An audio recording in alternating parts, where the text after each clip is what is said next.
the scam that they use, people like Paul Krugman do this all the time, is they will look at a segment of, say, the bottom 20% and look at the bottom 20% in 1980 and then the bottom 20% in the year 2000, as opposed to looking at actual individuals who do have income mobility and experience it over time. So this is the equivalent of saying that, the average freshman at college, in the year 2000 was 18 years old.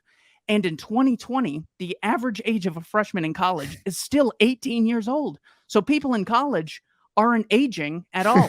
Right. No, what's actually happening is that is a demographic of people in which actual human beings move in and out of this general column. So, yes, people have extremely low incomes. And then as they get older, they acquire more skills, become more competitive, and can demand a higher wage. So, this is another example, the attempt to pick a fake start date and then pin the thanks on state action. We see it with Occupational Safety and Health Administration. We got OSHA and workplace deaths went down. Yep. Thank you, federal government. They were decreasing at a faster rate before the implementation of the Occupational Safety and Health Administration because there were fewer regulations and there were more employers, so people had more variety to choose from, and the employers were competing on safety in the workplace because that's how they made money and attracted the best employees. So that is a great lesson from Sol and his response to the civil rights narrative. Yeah, completely. And also with the OSHA thing, it's like just that technology improved and it got safer. It got safer to work at a lot of these jobs. Yeah, I remember John Stossel had a line. I might mess this up a little bit, where he was like, government like sees a parade and then jumps in front of it and then pretends they were leading the parade.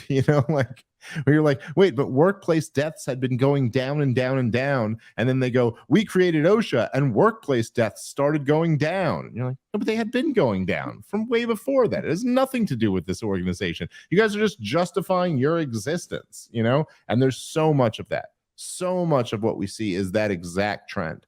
Okay, so another big component of social justice is sexism. I have heard many times that we live in a sexist society, and it seems like the evidence for that is very similar to the evidence that we live in a racist society, which is that there are disparate outcomes. Men and women end up in different places. And so that seems to be the strongest evidence. Well, women make this much money and men make this much money. And so what is your response to that? And I'm sure there are some similar arguments to the race narrative. So what they will frequently say, the primary source for this is that women make about 80 cents on the dollar for everything that a man makes. This was really rehashed by Barack Obama. He came out and said, women earn, only 3/4 of what a man earns. How would men like it if they only got 3/4 of a vote? Well, then 2020 comes around and we find out how the votes are actually counted. But the turns point out we'd is, be thrilled to have 3/4 of a vote. So Obama really brought this back into popularity.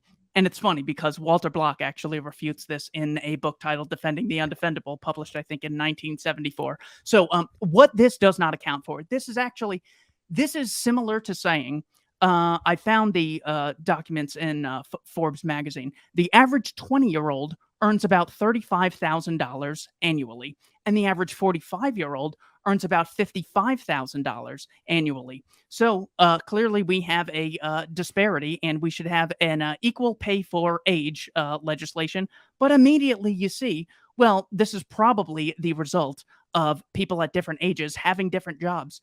The gender pay gap doesn't account for number of hours worked, what types of jobs they have, the number of risks that exist on the job. Men are like 98% of workplace deaths, according to OSHA in the year 2018. So, of course, they're going to take more risks. We even see disparities in incomes between the states. Maryland has an this is according to World Population View. Maryland, I think, has a median income of around $87,000 a year, whereas Mississippi has an average median income of around $47,000 annually.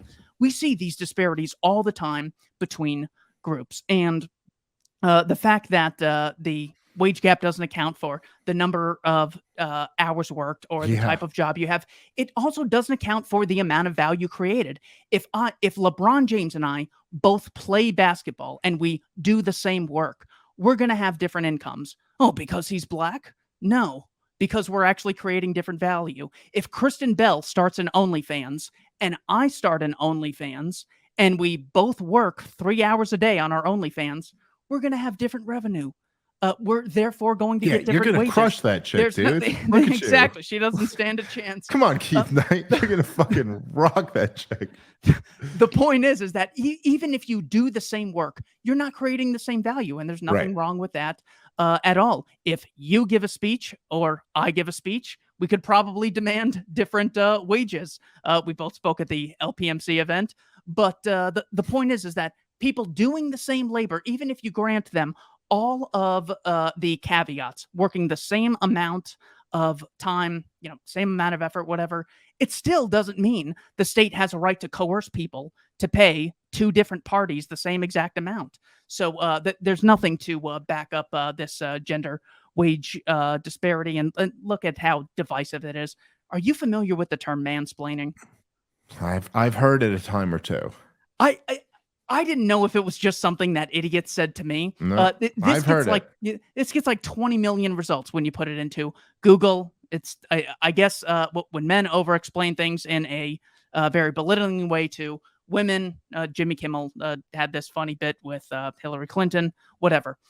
Um, when I was in school, and I was there for 5 days a week, 6 hours a day, whatever, and 89% of elementary school teachers are female, and most of the topics range from completely evil to completely trivial. It never occurred to me to refer to this as womansplaining because we're not a bunch of psychos who are hell bent on dividing the genders arbitrarily. But for some reason, it occurred to the social justice advocates to divide people based on gender. So, yeah, maybe there are some men who do this, but the vast majority happens to be done by women in government schools.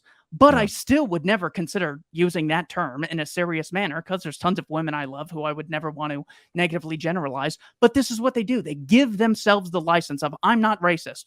And this allows them to explicitly advocate that people should be hired based on their race under the guise of It's affirmative action. I'm not sexist. And here's why men are terrible. I'm not xenophobic. And here's why I'm glad those Russians are dying in Ukraine. They give themselves a license and become the very, very thing that they think they're opposing.